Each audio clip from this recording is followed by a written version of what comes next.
కేంద్ర ప్రభుత్వం చేసినటువంటి జీఎస్టీ సంస్కరణలో భాగంగా ఎలక్ట్రానిక్స్ మీద జీఎస్టీ ఎంత తగ్గుతుంది, ఇప్పటివరకు ఎంత పే చేసామనేది ఈ వీడియోలో మాట్లాడుకునే ప్రయత్నం చేద్దాం.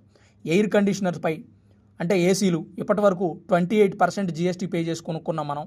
ఇప్పటి నుంచి 18% జీఎస్టీ కుదించారు. అలాగే టీవీలు అబోవ్ 32 ఎల్ఈడి ఎల్సీడీలు కూడా 28% జీఎస్టీ పే చేసాం ఇప్పటివరకు. ఇప్పటి నుంచి 18% జీఎస్టీకి కుదించారు. మానిటర్స్ అండ్ ప్రొజెక్టర్స్ వీటి మీద కూడా ఇప్పటివరకు మనం 28% జీఎస్టీ పే చేసాం. అంటే మానిటర్స్ కానీ ప్రొజెక్టర్స్ కానీ కొంటే జీఎస్టీతో కలిపి 28% కట్టాం మనం. ఇప్పుడు దాన్ని 18% కుదించారు.